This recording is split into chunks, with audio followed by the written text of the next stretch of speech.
Hey, look, guys. I found a cloning machine. You just stick your arm in here and it clones you. You what? Like this? Yeah, let me have a go. Oh dear, I don't think we should have done it all at once. Goodness knows what it's going to clone now. The fruit of all our loins.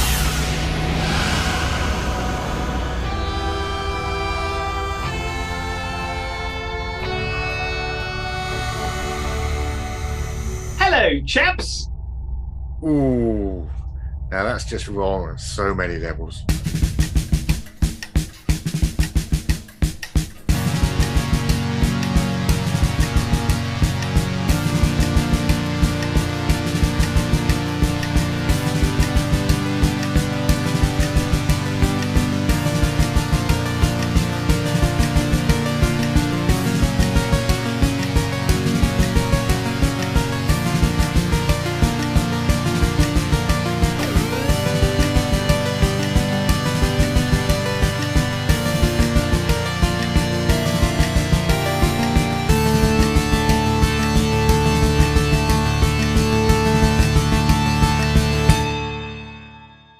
Time Ram! Yeah, let's have a look at your lettuce. Greetings, fellow humans, where'er you may be, and welcome to Time Ram, the Doctor Who podcast that takes a randomly selected doctor and rams him, or her, but in this case him, into a story from a different era of the show. I'm Paul Ferry, and joining me as always are Rupert Booth. Hello! And Barry Williams. Hello. And not as always, we have a very special guest star, the Mayor of Eastleigh, no doubt, Mr. Adam Manning. Hello, chaps. Oh, this is going to go well. This is going to be a good one. Yes. This is going to I'm delighted to be here. It's very kind of you to invite me. Thank you. Yes. I'll explain to the listener if they weren't listening to the last episode. Hello, listener. That what we're doing. Yeah, why weren't you listening to the last episode? Where were you? What did you have to do that was more important than this? Yeah, you betrayed us. You've changed, listener. Yeah, you're not the same. Yeah, it's not like it was. It's a betrayal. Yes, we're doing The Doctor's Daughter. Want to rephrase that? Yes. Yeah, Yes, We're doing The Doctor's Daughter, are we? we're looking nice at the words. episode which has the title of The Doctor's Daughter, which, for the purposes of this program, is going to star Matt Smith. Yeah. Yeah, it's not a Well, huge stretch, is it? Well, when I watched it earlier, the first thing I thought is, oh, it's made in HD. It really stood out to me how SD The Doctor's Daughter is. Whoa, what? Really? We're going with that again. Oh, fine. You see, Adam, they try and crush me. You know, it's like watching Logan's Run. I just have to admire your pluck in keeping going, whatever happens. Yeah. Oh, I like Logan's Run. There There is no sanctuary, Adam. There is no sanctuary. Struggle against adversity. Yeah, well, I Yeah. see. Oh, I see. Right. Yes. Right. Yes. I Well, do, you know, my thesis here is very much that the You've got a Doctor's thesis? Daughter is a perfectly RTD era episode Uh-huh. for all Yeah. that's good and all that's bad about it. So Uh-huh. what we're immediately doing, I propose as an axis for this podcast, for this discussion, is thinking in terms of RDT era versus Moffat era. Very much Yeah. where I was Yeah. thinking. Mhm. Yeah, Yeah. I agree. Because very little else is different. Really. Yeah. You know, it's Yeah. largely the same production team. It's certainly the same music. I was trying to think of casting and things, and I was thinking, well, they'd probably cast it exactly the same. Exactly the same. Yeah, we can't even do that. Well, you Apart- say that. Ah, I wonder if we're doing this in the Moffat era, it's going to be a couple of years later. So I'm thinking towards the end of season 2 Mhm. is when I would put this. I really think you need Amy and Rory as the Right. companions. Yeah, You've got I the thought two that. companions, of course, with the 10th Doctor. You've got Martha and Donna. yeah, So yeah, the equivalent here, you You need can't two. really do this as a Clara episode because the structure doesn't work. yeah. Because Yeah. there's there's the Doctor and one companion, and he's separate from one of the other companions. So to keep that structure, you really got to have the two companions. So of course we're down to Amy and Rory. Yeah. Yeah. and Rory's Yeah. the nurse. So of course he's got the Martha bit and go on with the hat. Yep. Anyway, so I'm wondering, and perhaps this is something we could discuss before we get onto the cast. I wondered whether it'd be a good doing the Doctor's Daughter in the Moffat era would go well to replace Closing Time. 24th of September 2011, Closing Time. It's a bit of I like it, there's a lot to enjoy, but you couldn't help thinking at that point this episode was a bit of a filler, really. Yes, indeed. For all the hijinks, ups and downs and ins and outs and the cute bits with the baby, that was filler, really. Mm-hmm. So whereas the Doctor's Daughter, for all its ups and downs and ins and outs, is actually quite a substantive episode. It's a proper adventure. I had an idea which was a bit more out there, which I'll pitch if I may. Right. I was going to set it in the Clara era, but for the second companion, I was going to have River Song turn up because Clara never gets to meet River Song, and I always thought that's a bit of a shame. Yeah. And we could have River Song coming along and transpose in that way. She'd probably take on most of Donna's role. Yeah. So you got the Doctor's Daughter and his missus. Adam's the guest. It's his version. No, well, I don't know. Barry's idea. I think he's right. That's a lot more way out. That's a lot. You're doing. It is. I think it's a lot more work for us. Yeah. Well, I had been thinking Amy and Romy. Who's Romy? Amy and Romy. Amy and Rory for exactly the same reason that he's he's got a medical background and there's medical. Well, yeah. I think that's the conventional idea, but I think Barry's takes us somewhere, with the narrative. And I think what's interesting about using River Song is that really brings out something about Matt Smith and how he deals as an actor with certain aspects of the show compared to David Tennant. Yeah. So, I mean, what do we think? So we do. I'm new to Time Ram, so do we have to I'm just fascinated by the time that every time we invite a guest on, they've thought a lot more about it than we ever do. Should we toss the Time Ram coin? Yes, let's toss the Time Ram coin. Well, let's toss the Time Ram coin. Yeah. Can I tell the story, though, of when Baz and I first tossed a coin to see whose name went first on the script? It's quite a good story. Because it landed on its side. Its edge, yeah. And we were stuck like that. We were just, oh dear, we don't know. So I think I went first because I just nicked it. Well, that means you should have done it as Barry Booth and I think we did Rupert try Williams. that. I think we did alternate letters or something. We used our middle names at some point. Yes. I have to say, Rupert Williams sounds terribly posh, doesn't it? Yes.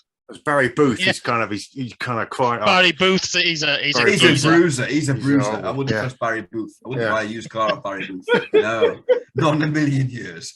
All right. Good boy, Bazza Booth, your sister.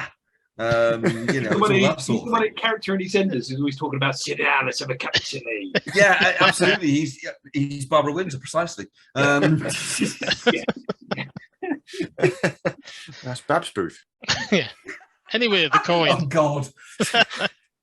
Which is which before it does the coin? Amy and Rory, or it's Clara and no, River. Which is heads is Amy and Rory, tails is Clara. Right. Yeah. Okay, let's do that. Let's do it. Oh, balls have dropped it on us. Dropped it again.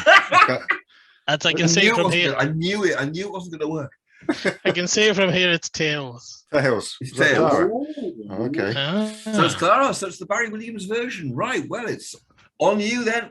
No, I'm excited. It's again, you can tell the guest he's excited. Yeah. Paul and I are going, oh, Jesus. God. Have we had River Song in this before? Oh, yeah, she was. We had her in the second Doctor episode. Good Man Goes to War. Yeah, she was in a Good Man Goes to War. War, Doctor. With Patrick Troughton, yeah. Played by either Fenella Fielding or Diana Rigg. I'm not sure we're quite established, but. Well, were they both still alive at this point? Well, they were in 1960, whatever. No, but in the Matt Smith era, yeah, they probably were. They were both quite elderly, but we can have her played by Alex Kingston. Which I feel like maybe we should. Probably going to happen. Yes. Since she's a multi-doctor character. Yeah. Yes. Go ahead, Time Ram. So, the Doctor's Daughter. The Doctor's Daughter. Yes. Yeah. So we open in the original version. with the Doctor, Yep. Donna, and Martha in the TARDIS already, and it's out of Yep. control. Yeah. Martha joined the previous week. Yes. It's a bit of a bog standard opening. Or is Martha already there? Has Donna just joined? Who knows? Yeah. Time round. Yeah, it's a bit boring. I don't know that River Song would enter an episode like that. She'd be She jumping out of parachutes sessions. in. As it's going out of control, she parachuting through the doors and give it the hello sweetie bit. Yeah, maybe. And Yeah. go, what? Yeah. She takes over and just calmly sorts the TARDIS out. Yeah. And Matt Smith is flapping around it, kind of going, well, all right, but you're wrong. Matt Smith is huffing. He is huffing. He's standing in the background huffing, going, yeah, well, she's all right at it. I love the relationship that they had. I thought that was great. Actually, the relationship with Matt Smith and Capaldi that River Song had, I thought was really good. Yeah. And probably much to do with the actors. Yeah. So, the TARDIS lands in a tunnel. Mhm. And when they come out, immediately a bunch of guys with guns turn up and they process the Doctor by sticking his arm in a big hole. Yeah. Okay, so first problem Yeah. I've got with the episode here. Why don't they also stick Donna and Martha's arms in the big hole to progenate them? Yeah. They say we grab everyone. No, you don't. You grab the Doctor. It makes no sense. No. One could only hope if it was done in the Moffat era, there'd be more of a build-up. There'd be more kind of detail about a detailed. There'd be a bit more of a sense of mystery, a reason as well. Yeah. It would. There would be a bit more thought into it rather than more comic-based action style. Of the earlier era, shall we say? Yeah. Can I just say this story? I think the locations are terrible. They're just Awful. horrible. It looks like a fan video. It looks like Earth. It looks like something we would have shot in the 90s. We'd found an old derelict building. We'll shoot it in there. That's what it looks like. I was astonished by the Hath. I thought the Hath, a lovely design, but they look really plasticky. Yeah. I just thought, and that's not what Doctor Who Monsters by the same team generally looked like at the time. Yeah. I do love the concept. They're not very practical. How are you going to get emotion out of the Hath? What? Okay, Hath, are you feeling pain? I think this is not an expensive episode. In the 70s, you had John Pertwee saying, look, the Draconians could act. You had a half-mask and you saw the human face and the actor could act. And the Hath just can't act. They remind me of Tractators for no good reason. They're rather useless Doctor Who monsters, aren't they, really? Yes. You're getting into a whole situation where you're thinking this is bringing out the worst of the series. The worst of the original series. Yeah. Really. This is not what the new series is supposed to be about. Indeed. Because it's all lit very clearly as well. Almost like the 1984 Sea Devils episode, where everything's on pure daylight. Yeah. And I agree with Paul. I think the locations and the sets are really poor because it's so closed in. Yeah. So it's like that 80s Doctor Who where you're trying to emulate Star Wars by having exciting shoot 'em ups, but the opposing sides are pretty much almost on top of each other. Yeah. Which does remind me of fan films, because the locations that you're in are usually quite small, so you end up being right in front of each other. Yeah, it did come over. It felt very old school. It felt very kind of classic Who in that way. It's kind of like Trial of a Time Lord vibe I got. It's not a great opening, is it? I think it's not. Problem. It's not. You're 5 minutes. It should be. Yeah. With the script, it should be. At the end of it, the Doctor's going, "Oh, I didn't like that whole bit of the Doctor going, she's my daughter," having just gone, "Well, she's not really," and having that being repeated throughout. Well, she's not really. I would have preferred. I liked the antipathy the Doctor has towards her. It's kind of like, I didn't give my consent. I'd have started with that, and I'd have made that the cliffhanger. The Doctor going, "No, I don't like you. I don't accept you." Yeah. That's big. That's emotional. That matters. If the Doctor rejects you, there's her journey for the episode straight off, and we're behind her. I never really cared about her. I found. Yeah. This is the Doctor.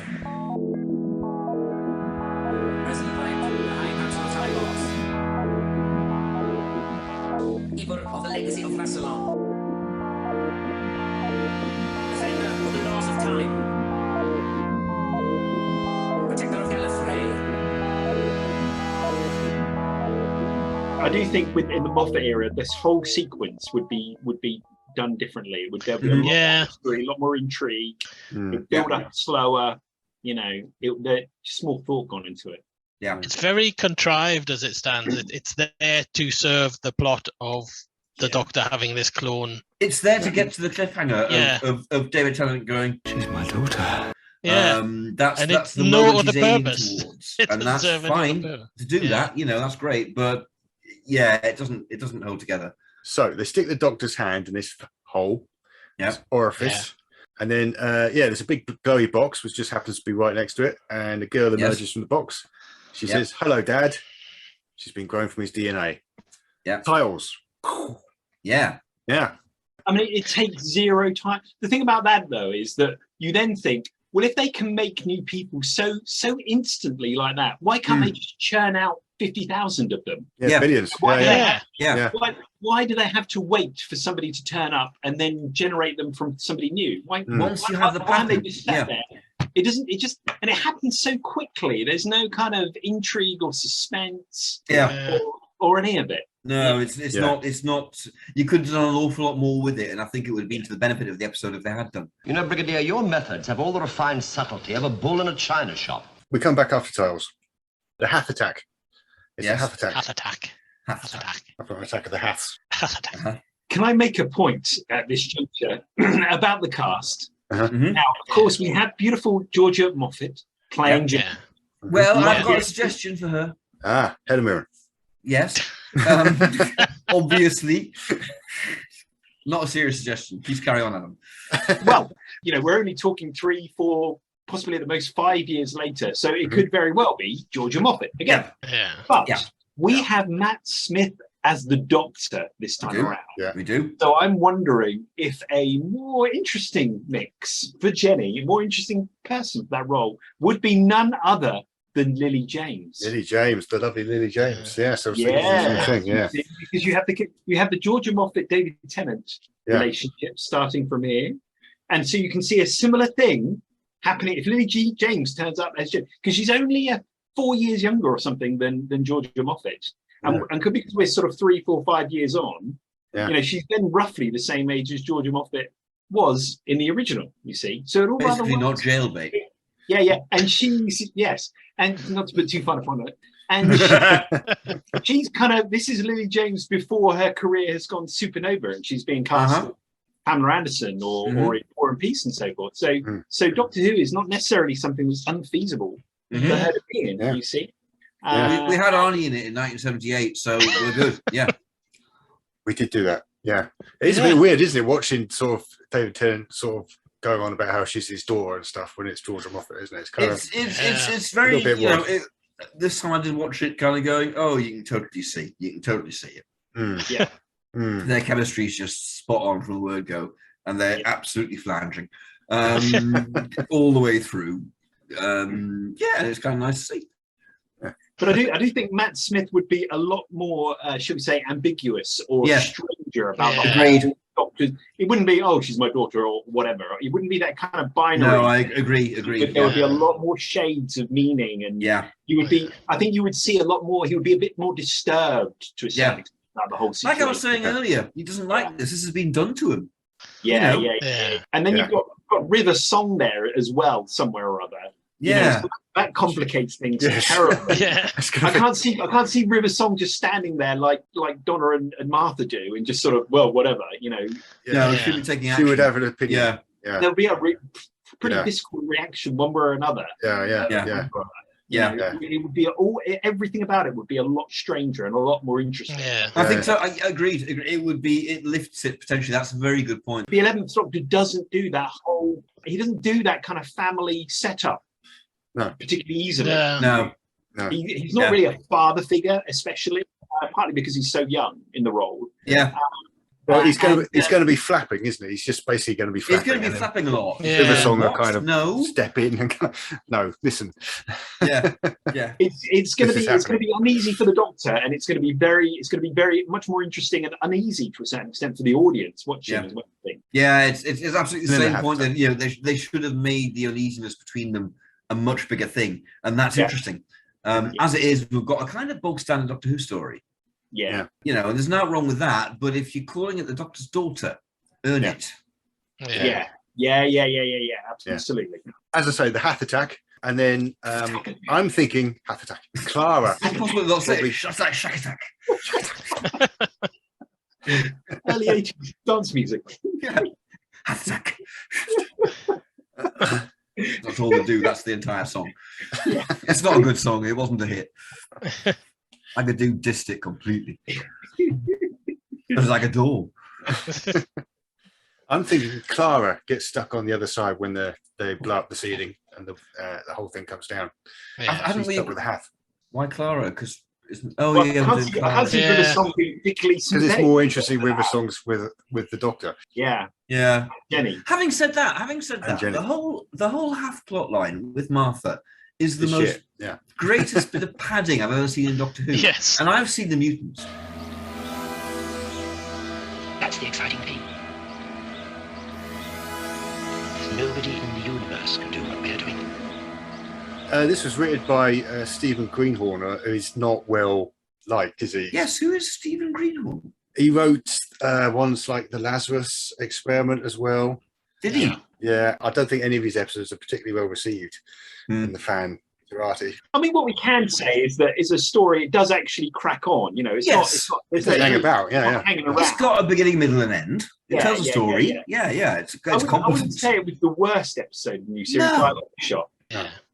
and it's quite sort of workmanlike in the sense, you know, it cracks on. This happens, then this happens, and then Yeah. Yeah. You know, it moves There's along. There's nothing majorly wrong with it. It's No. just there's nothing majorly amazing about it either. He's kind of the sort of Bob Baker, Dave Mine of the era, isn't he? He's kind of he could be you know relied on what? to come up with something. I But think they get a bad rap. I think their imagination was incredible. they used to rip people off a lot. Did they really? Yeah.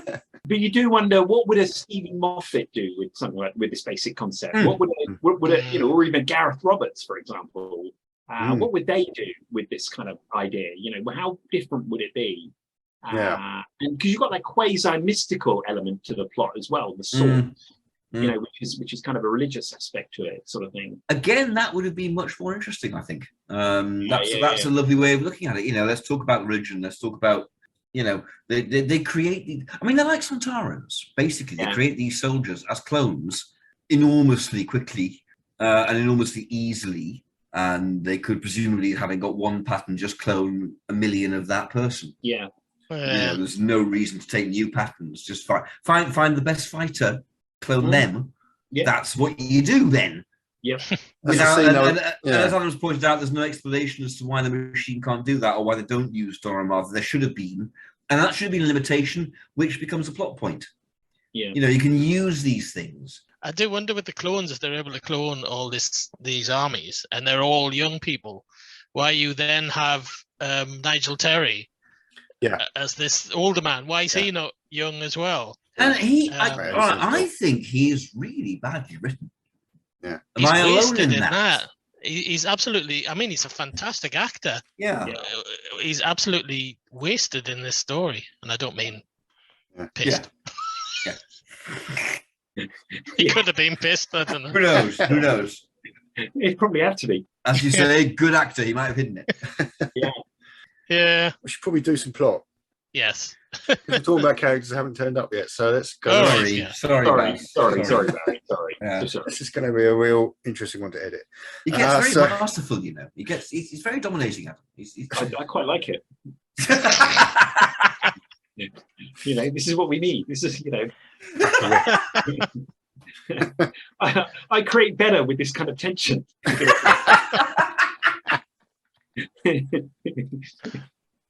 Sorry. Yes, Mr. Williams. Yes, sir. Please. Okay, so two of them you didn't know when you were off. So the Hath Attack.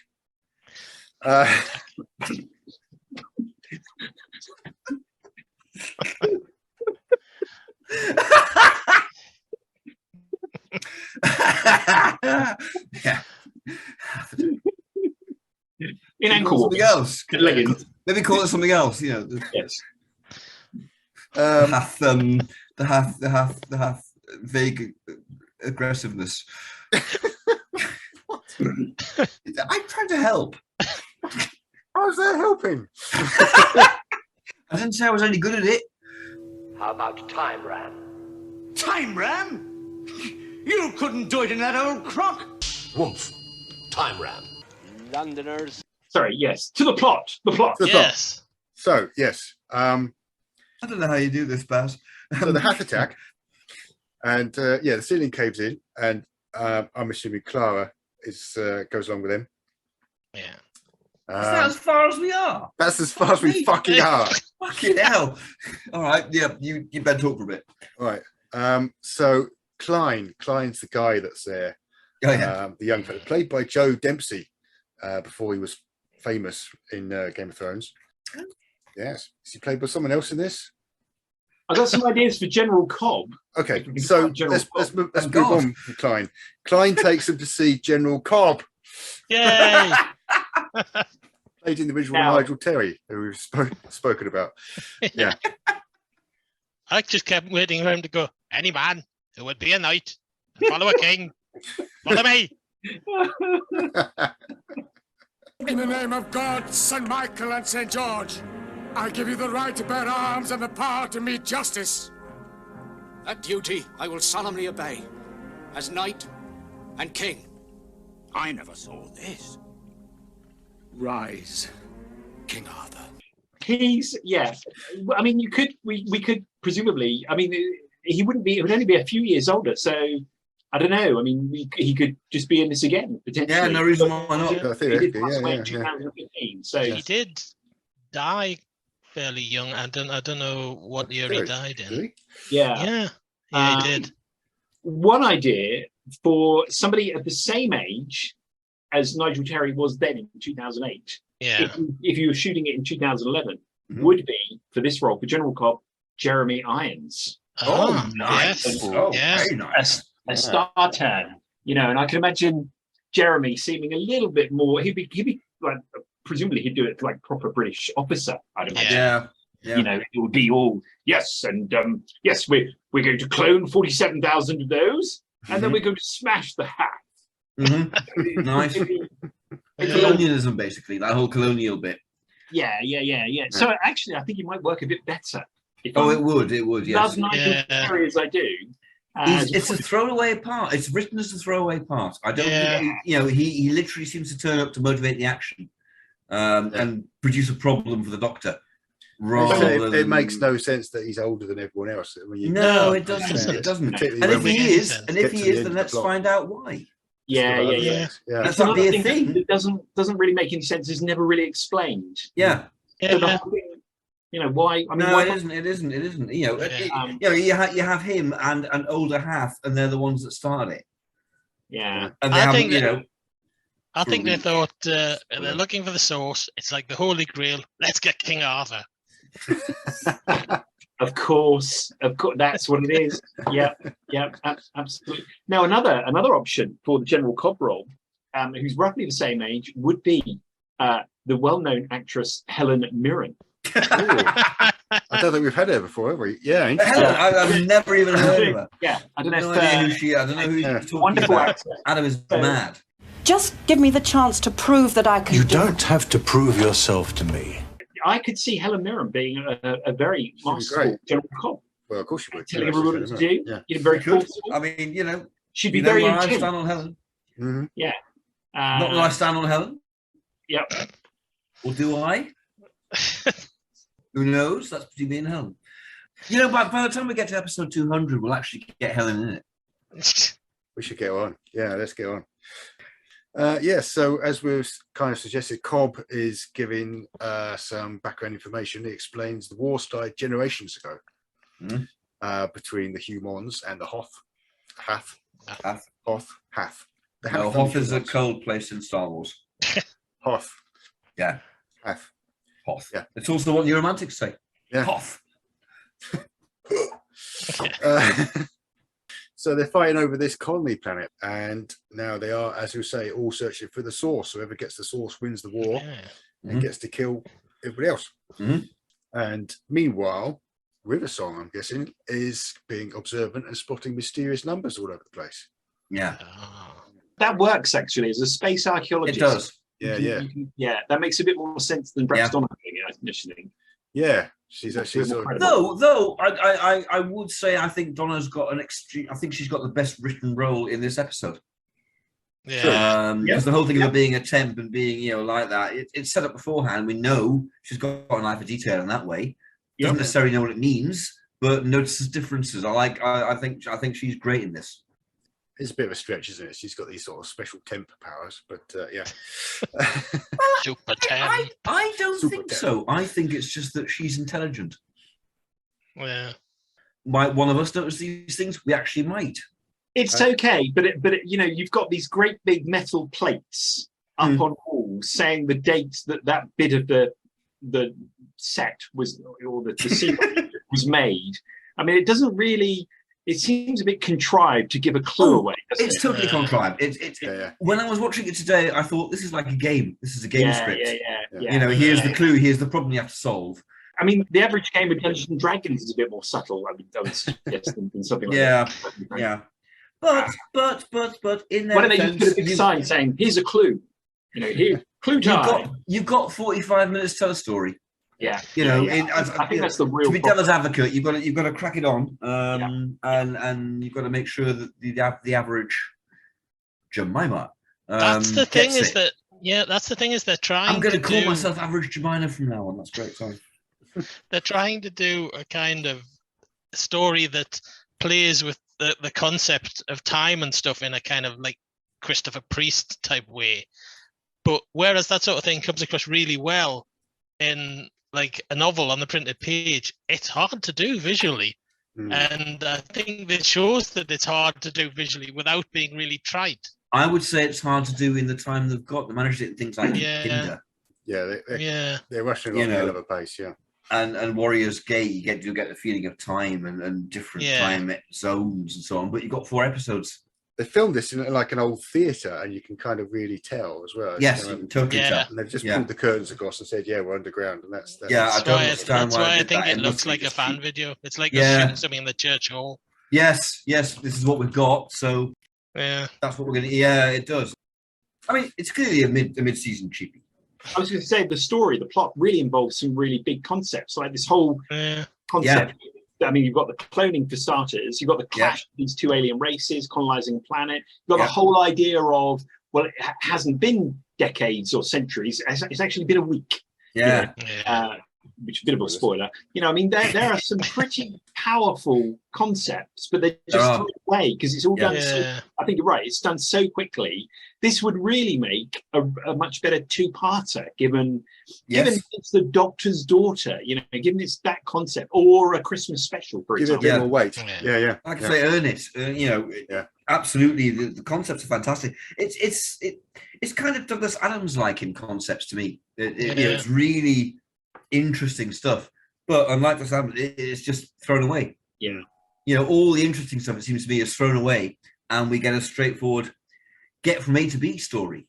That's it. As you say, I mean, the Doctor discovers that the source is in the Temple of Life, and he's able to sort of activate this map, which tells them, it's over here, and so they're off. I suppose they're on the quest, their way. By pure coincidence, it activates the maps everywhere. So in the original version, Martha also get access to a map. MacGuffin-y, isn't it? It's very MacGuffin-y. In the original version, Martha is using her healing skills to help a Hath. I think it's called Peck Hath. Peck. Apparently. Peck like the ham you used to get in cans. Chopped pork, with jelly on it. Okay. Did you not have that down south? Because when Paul straight away said yes. And me and Adam were both like, what? We lived on bloody Peck up north. Before Thatcher. You are. Can't say we did. Got it out of Peck mines. We're Peck versions. There we go. Oh, Peck's all right. Fried. Fried Peck's okay. You can still buy that. I know. My grandmother was obsessed with Peck. Yeah. It was the best stuff as far as she was concerned. We're having Peck tonight, and I'd look at this slab of what the hell is this? covered in what the hell is that jelly? We'd have corned beef. No, it's more slab, like it's more marble. Yeah. It's kind of like, as you know, chunks of it all have been put into a blender and made into rectangles. But you used to get things like salads and desserts all covered in jelly and served to people. Well, you did, Yeah. but not that kind of animal jelly that isn't actually. Let's not talk about Animal peck jelly. anymore. Animal jelly is weak.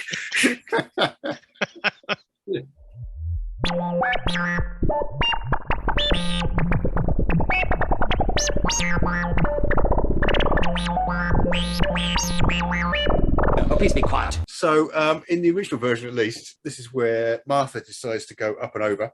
Yeah. She's going to the surface way. It's horrible up there. There's Something only I'd always radiation. support. Yeah. But she don't care. She's going for it. Pet goes with her, and he comes to a bad end. I don't care about the half that dies. You know, Martha's crying her eyes out. We should care. I don't give a fuck. I want to get back to what's going on. You know, it's clearly, it's almost like Nissa being put into 48 hours sleep and down to wave. Just do that. But it does give us a beautiful rendition of a quicksand scene. Which is, you know, it's like a 70s cartoon. It's like Tarzan. Isn't it? Yeah. It's like G-Force. It's like Battle of the Planets. You're getting that. You're absolutely right. Yeah. Hats off to the producers. You know, they've really gone for it, and they've got a quicksand scene. You know, what else do you do when you're stuck with the narrative? Oh, quicksand. Yes. And how the hell do you act that? How the hell is there any other way of acting? No. Yeah. I mean, yeah, 3 cheers for Freema Agyeman. She really goes for it, doesn't it? Yeah. Agyeman Yeah. or Agyeman? I don't know. Adjuma. Agyeman. Freema Agyeman. Yeah. So yeah, she really goes for it. I love the way in that scene as well that they've added in the dub the sound of the glass thing Glass breaking. shattering. Yeah. Because somebody's gone, hang on a minute, he'd still be able to breathe in there. Yeah. And so they went, oh, we'll put a glass shattering thing on it. There were a couple of moments I noticed like that. I thought that's a really late edit retcon. Yeah. That's something that. Did it do that on the original broadcast? Because I don't remember it doing that in the original broadcast. Is it something that They do change them. They do change them. Yeah, When I saw it the other day, it was was the first time I've watched it since it was on. I think I have watched it a few times, but I haven't seen it for years for exactly the reasons that everyone else in this chat is saying. It's just not very good. Uninspired. Yeah. It's all right. Yeah. Just staying on the quicksand scene. The quicksand scene doesn't make any sense though, because No, Martha it doesn't. and she's help me, you know, and then the half throws him or herself into the quicksand, and then somehow chucks her out. But how does that work? Because I mean, he's got no platform to. Yeah. It just doesn't, you know. Half power, alien. You know, the same way the zombie work. There are quicksand scenes in Scooby Doo that have more. You know, I think there's something to the PhD on quicksand scenes because they were such a sort of emblematic feature, particularly of American children's TV from the 70s, 60s, and 70s. And the way you're right. The way that they have evolved over the years, and that there are sort of basic premises about how quicksand is supposed to work. And that just doesn't. When you watch it, that just again, it goes back to this whole thing of nobody's really thought about this. You know, you've got all these super talented people together, but your story doesn't really work. You know, I don't want to use the phrase insulting the audience, but you know, you watch it and you think, wow, how did they end up doing this? You know.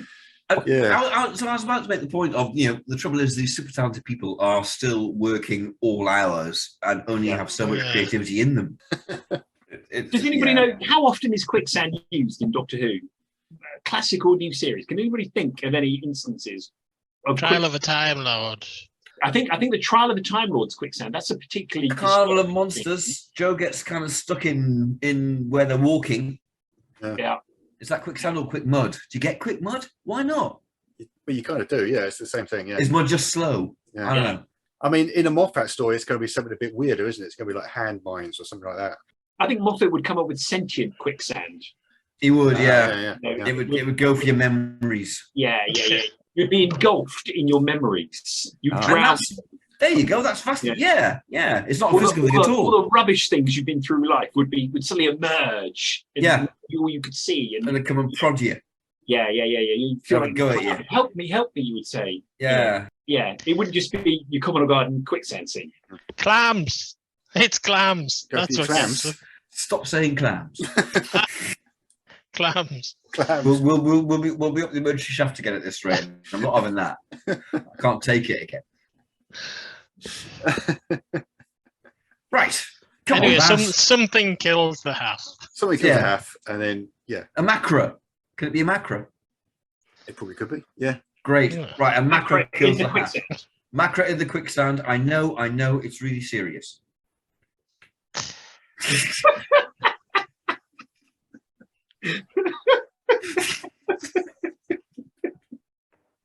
Oh, yes. And that'll be in your head all night now.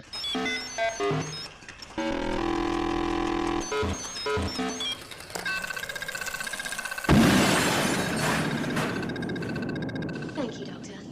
So the macras killed the Oh half. yeah. So Which is a great mid-season appearance of an old monster, and fandom goes mad on that post Gallifrey. Yeah. Did you see the macra? Yeah. Was that really a macra? Yes, it was. Amazing. I love Doctor Who, is what they say. The sheer horror on Martha's face as she realised she has to do the Macarena. It's the terror.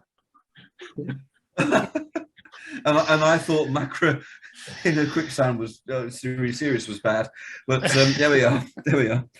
Yeah. And the hat fights back with his hat attack. Yes. Hat attack Macarena. I tell you this. You don't get this in another podcast, listener. It's gold. Yeah. It's gold. This. As I always say. Lovely, lovely, lovely. So things go a bit wrong with Cobb, and he decides to lock them up. He's going to lock up the Doctor and River Song and this girl who is the Doctor's daughter, who River Song, I'm guessing, was called Jenny. Yeah. And she's called her something else. I don't know. But Slipper. Slipper. How about she calls her Slipper? Okay. Slipper. Yeah, I can't see Riversong just simply calling her Jenny. It's a bit boring for River Song. Yeah, she calls her Slipper. Yeah. Excellent. Yeah. Excellent. Cool. Yeah. Flotsam or something. Because the only footwear in the forest is the slipper. Yeah. Oh, yeah. Nice. Yeah. Yeah, it's gonna go. That's really clever in a stupid sort in of a way.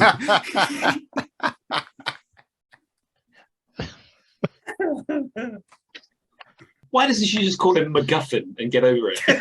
Yeah, actually, yeah, let's call him MacGuffin. That's better than Slipper. MacGuffin. Yeah. That's actually got a point. It's Yeah, feminized, MacGuffin. MacGuffining. Yeah. MacGuffin. MacGuffin. Yeah, MacGuffin. Yeah. MacGuffin. Okay. Yeah. So they escape. There's a scene where they realise that she's got two hearts, so she's a bit sort of Time Lordy. yeah. And then she sort of snogs her way out of prison, which is kind of River Song's thing, isn't it? That's River Song should be doing that. Yeah. Yeah. You have two guards, either Two gender, snogs. to Double make it. Both snogging guards. Double snog action. Yeah, Nice. yeah, Like yeah, it. yeah. Yeah. To this day, TV's Mr. Sex. Yeah. Can I just say about this snog to get out of prison? Yeah. I mean, Georgia Moffat, of course. I mean, anybody would fall for that. You know, there's no two ways about that. But again, it's so A gay man might not. straightforward. It's so simple. There's nothing interesting about that as a way to play out of prison. You know, I think Doctor Who hasn't got a good history of struggling to get out of prison scenes. The only other one I can think of being Ace in the Curse of Fenric, Yeah. which isn't great either. Well, it's something that possibly- River Song actually does in an episode. She So, does really well. She do that, yeah. So let's have her. Yeah. Well, This- maybe it's a comedy scene then where she's going right. You do it like this, Yeah. and what's her new name? Slipper. No, not Slipper. MacGuffin. No, I don't get MacGuffin. MacGuffin. And MacGuffin doesn't quite get it, and is fart-hossing around trying to seduce the guard, but doesn't know what she's doing because she's been told to fight, not Right, to okay. seduce. Yeah, You know, no, she makes yeah, war, not love. yeah.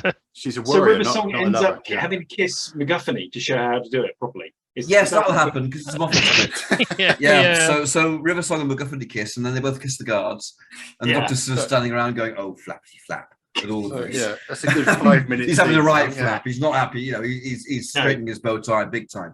Yeah. So they escape. Cobb decides to hunt them down, Mhm. like the dogs they are. So they're just basically They're running not through dogs, this- though. They're not dogs, no. No. He decides to was hunt wrong. them down like the criminal. Though if there were, it'd be Elements that great they are. because you'd have Peter Purves commentating on it, like Crufts, and that would be a nice tie-in to old Doctor. All right, carry on. Fine. Let's just cast Peter Purvis as General Cobb. I know where. and then he comments on the chase, and that makes sense. You see, I've got an idea for Peter Purvis. I want to do the Savages like 50 years later, and he's become a complete despot. His idea. He's become a complete despot. Yeah. I think that's a great story. And he can still do it now, whatever age he is, and until he's just not. Then you can still do it. He's become Caligula. It didn't work out, and the Doctor has to take him down. And then eventually he rediscovers himself, and it'll, redemptive arc. Stephen Taylor's redemptive arc. I could write it tomorrow. So they're running through this. No one's going to ask me to. Ever. He's got to give him a serious talking to, I would think, at some point. You get Vicky back as well. You get Maureen O'Brien back. You bring her back from having it. I'd love to see what happened to her. What the hell was it like living a life in Trojan times with Troilus? Having, you were on the way to planet Astra, and then this is where you end up. What? What's that going to do to your head?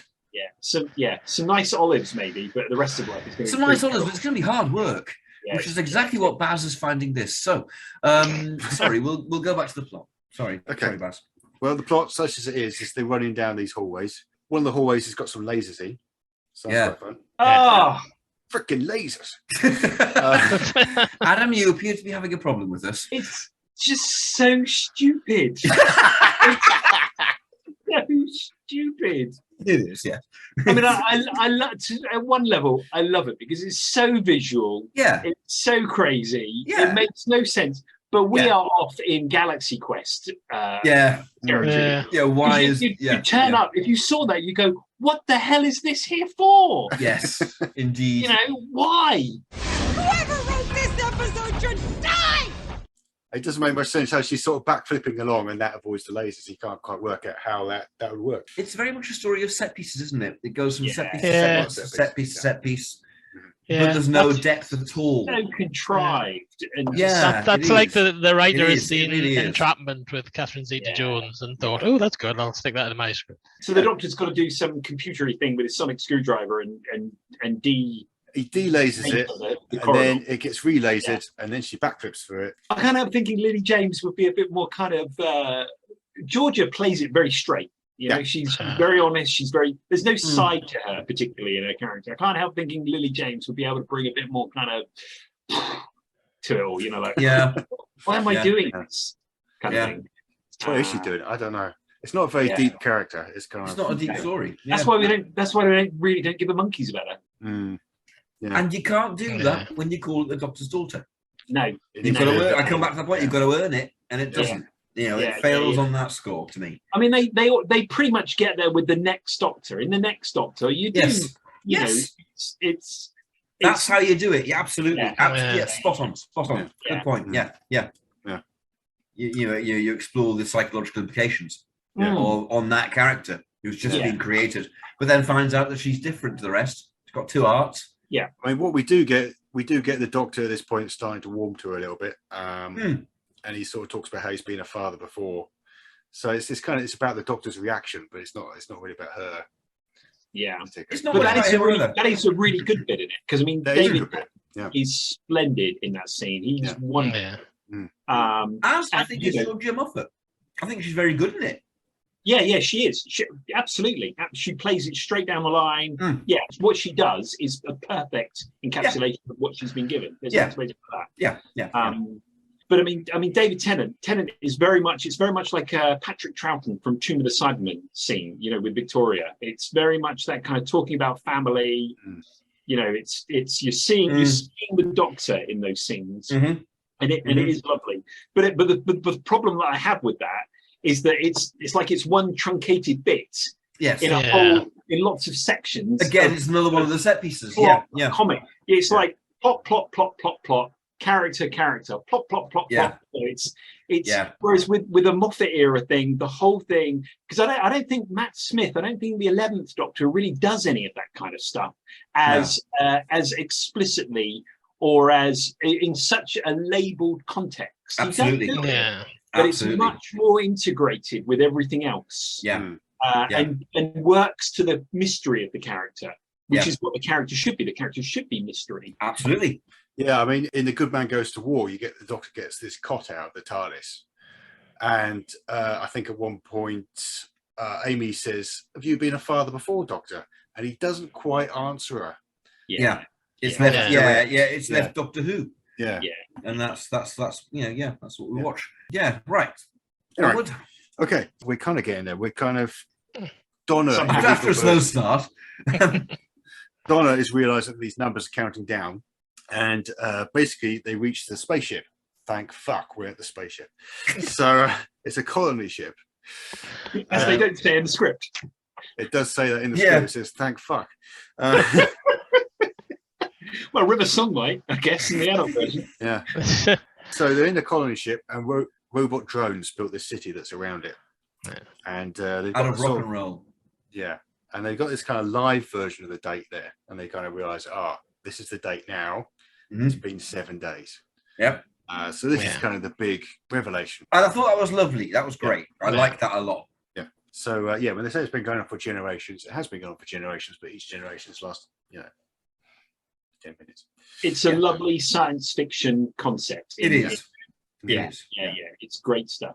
Yeah. If you read this kind of thing in a novel, that's I like that. Absolutely. Yeah. Maybe it would have been better if they kind of established the war a bit, so we actually see that there are millions of troops and they're dying in huge numbers. But I don't know how you can play that in a cheap Doctor. Cheapy. This is we can afford it.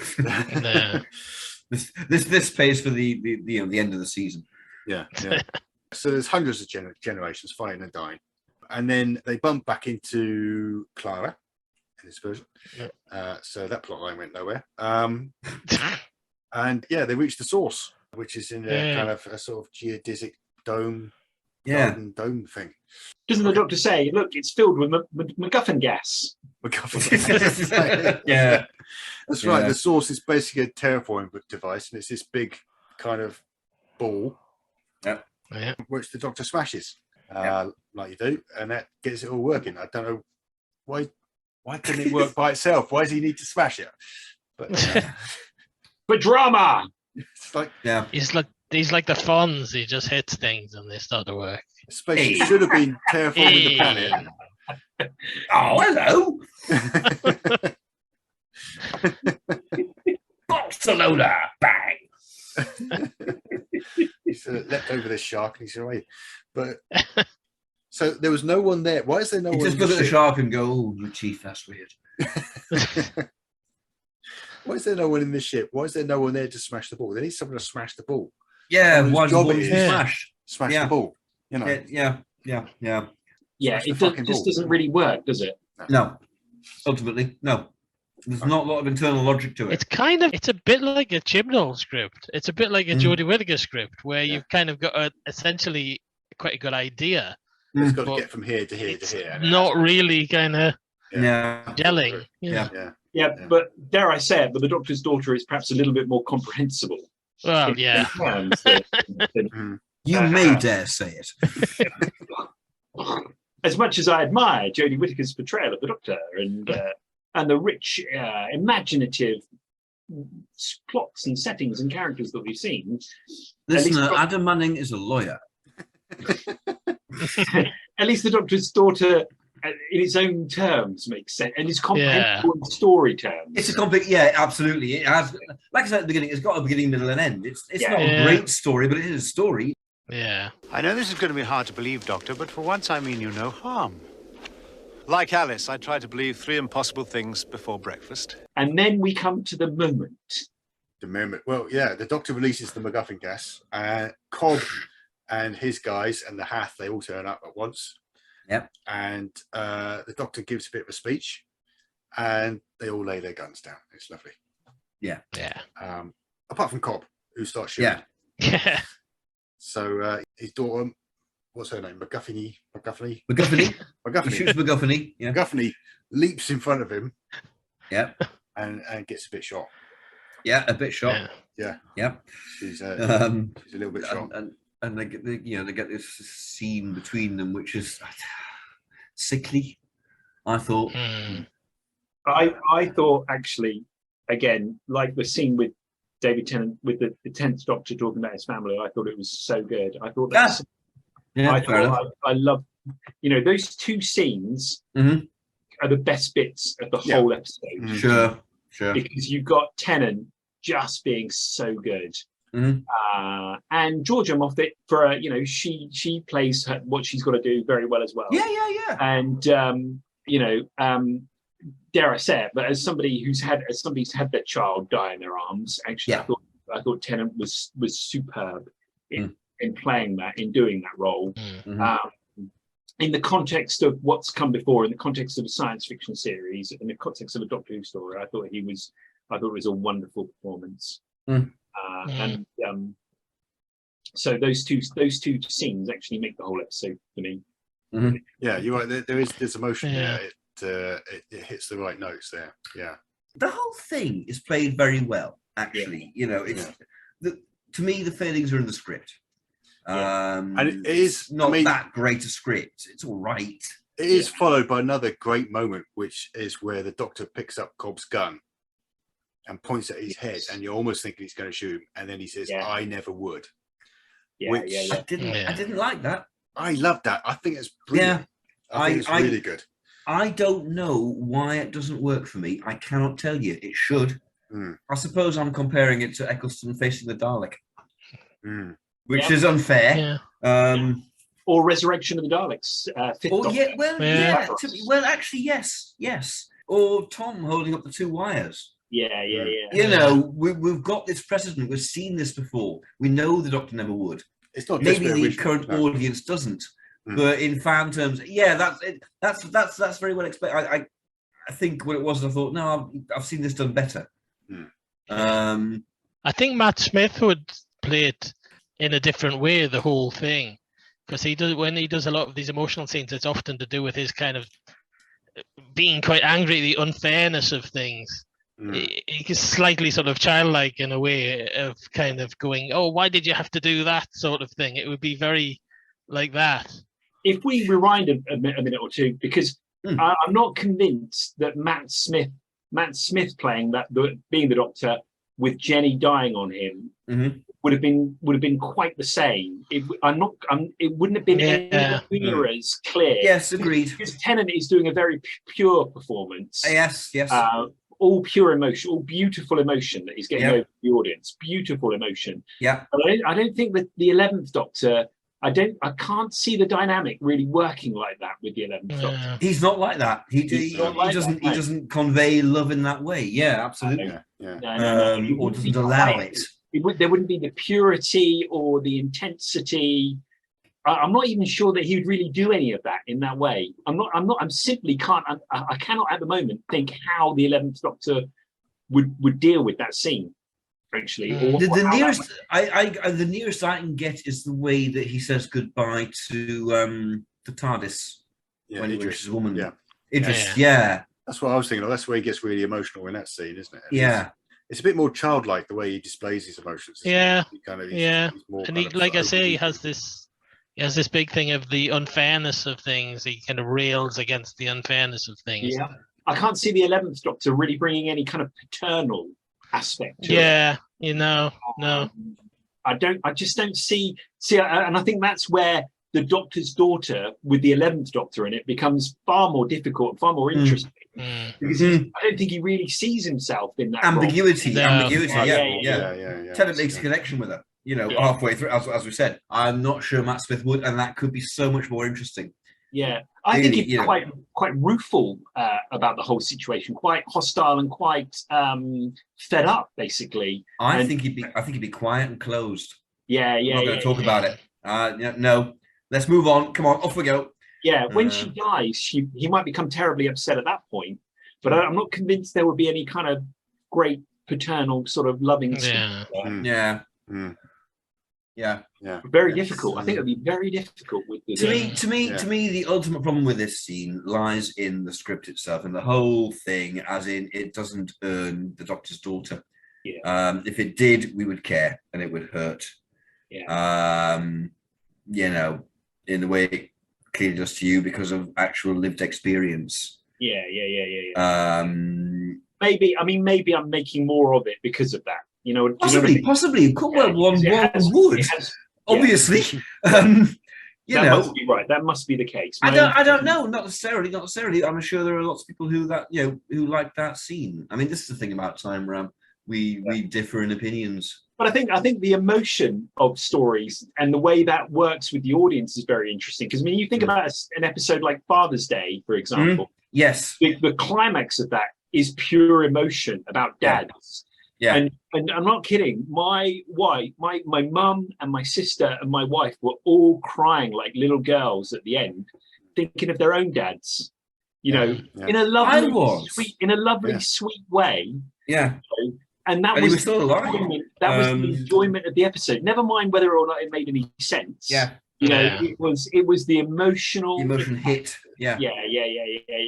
And I just never thought it earned it. I remember watching it at the time and thinking, "Oh right, come on then, convince me. You better be good. If you're calling it the Doctor's daughter, I'd earn it." And my arms are still folded. At the end of the day, I'm still going, "No, you could have." But I think what we've talked about tonight is so much more interesting. Instantly. Yeah. But I mean, you think about. I mean, there are other episodes where there's those episodes. I think it's called. Is it the Satan Pit? I think it's actually called that or something. Yeah. Where the 10th Doctor goes down into the abyss and encounters a character who is, as far as the audience can determine, actually supposed to be Satan. And it's very well done visually. You know, it looks fantastic. Yeah, but it doesn't really add up to anything particularly. No, it doesn't. No, I agree. He has a chat with this character who's supposed to completely defy everything about the rationalist and scientific universe the Doctor lives in, and embody everything the Doctor's against. Yeah, you know, the Doctor talks to him, and the devil just seems to roar, and that's what we're here. Yeah, you know, it's the great big monster at the end. Yeah. That's another example. I always contrast that with Pyramids of Mars because the same voice was the, Sutek. You know, Tom talking to Sutek in episode 4. That blows me away to this day. Yeah, still, you know. Yeah. I mean, that's the pinnacle of Who. It really is. It's pretty bloody good, isn't it? Yeah. That's how you do it. You know, Sutek is real. Sutek matters. Sutek is a person. It's terrifying. That you kind of understand. You don't empathize, but you understand. Horus did this to me. I'm twisted. You've got it straight away. Yeah. Even as a 3-year-old, as I was. It's fantastic mythology in a science fiction. It's just so good. Robert Holmes was very good at that. Yeah. Do it in a line. He gives so much mythology in a line. Yeah. So we're getting off the point. Are we? Is this the point? This is kind of the end of the episode. We're at the end, basically. Yeah. Yes, we are. The terraforming MacGuffin gas scrapes away the soil somehow. Unexplained. And it's a nice planet now somehow, unexplained. Yeah. Without radiation somehow, unexplained. They open the curtains, everything's fine. They're just in a theatre on the surface. It's lovely. That happened to number 6 once. It was not good. They opened the curtains, everything seemed fine, but no. And then a big face came crashing in. It's a mask. Yeah. So and that's basically it, really. In the Tennant version, he takes Martha home. And they have a bit of a heart-to-heart. And then the episode kind of outstays its welcome a little bit, and then right at the end, Jenny gets better, or MacGuffin, whatever her name is. MacGuffin gets better. And goes on. I love this, and she flies off apparently to the theme for Blake 7. Yeah. Yeah.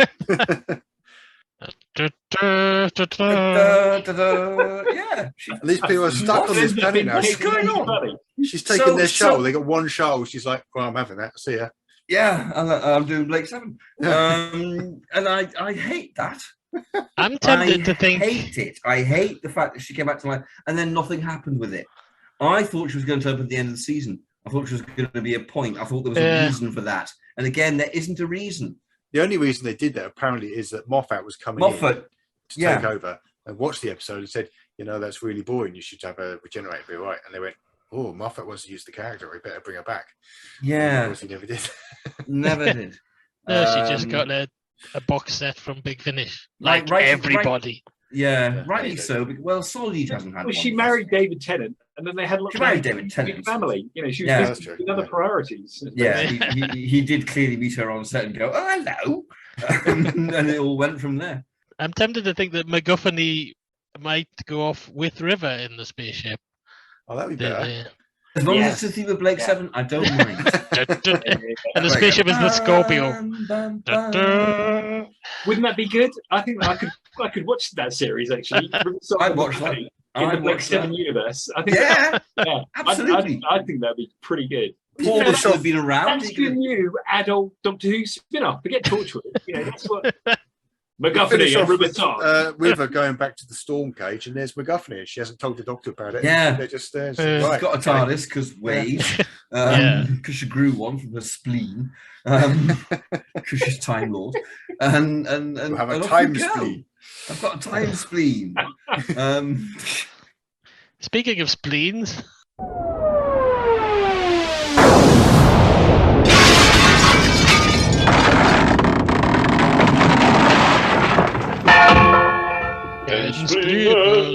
Enspleenment. Well, I think ours has got to be a 2-episode story, potentially. Yeah. It's the Doctor's daughter, so it could well be, the season climax. I think this has been fascinating. I think this has brought a lot more out potentially of the episode than I expected. I think our version's a lot better. I think it's better, I think it would be better. I do think it works conceptually better with Matt Smith because it's more interesting. Yeah. For exactly the reasons we've all said. It's a completely different relationship. Yeah, it is. Tennant's the flangey Doctor. Tennant's, TV's Mr. Sex in that way. He was kind of walk in and go, hello, and clearly be flanging. The whole country will love him. Yeah, absolutely. Yeah. Oh, indeed. Because he's a very charismatic actor. That's and very handsome. Not a problem with him. I don't like the 10th Doctor. I don't know the way he was written. I find him facile. And he's still facile. Yeah, I mean, what I do find when you rewatch the new series, I don't know how anybody else gets this at all, is that a lot of the time, when you watch it a first time, you've got your kind of critical faculties in place. You have certain expectations about what you're about to see, one way or another. And a lot of the time, you're not quite as delighted with what you see as you were expecting. Yeah. But then when you watch it again, you kind of forget, you lose that kind of all those preconceptions, and you much more accept it for whatever it is. That feeling of expectation, the Christmas thing. Yeah. So I often find when I watch the new series again, I actually enjoy it quite a lot more because I've got rid of all that nonsense. Yeah, I quite enjoyed the Doctor's Daughter. It's not an amazing episode, but I didn't mind it. Yeah, I liked it more this time around as well. Yeah. It was quite a bit better than I remembered. And, it's got this. You got to remember, Doctor Who is for a mass audience. There's no two ways about it. And this was the genius of RTD right at the start, was that I'm not making it for the diehard fans who've been with it since 1989 and got all the books and got all the Big Finish and this, that, and the other. I'm making it for the families at home watching it with the kids. Although I'd argue he actually did the brilliant thing of doing both. I mean, we had Rose and we got the Autons. And the TARDIS. And all the things to say, don't worry, I know what I'm doing. I know, don't worry, I'm one of us. But he also made it work. I think Rose is one of the most brilliantly written episodes of anything I've ever seen. I think it's astonishing. Astonishing.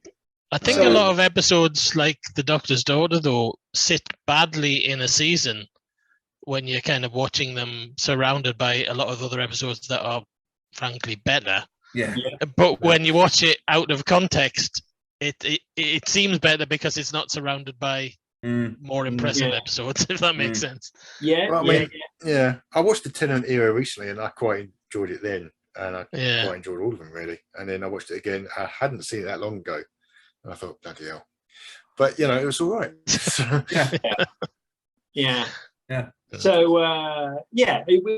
and those two scenes with Tennant were really, he was great in them. So it's a beautiful performance. So nobody's coasting. They're giving it all. They're all. The actors are all really good in it. Absolutely. I said, definitely. Look, I'll do the number, shall I? Yay! Right. That didn't deserve quite enthusiastic cheer. Yeah. Really, really keen to have those numbers done. Yeah. We have Colin Baker in story 263. Not story 263. I'm afraid so. It is actually story 263. Baz, go to your thing. 263. Okay, so I've been here before. Oh no! Right, so What? we have Colin Baker starring in The Husbands of Riversong.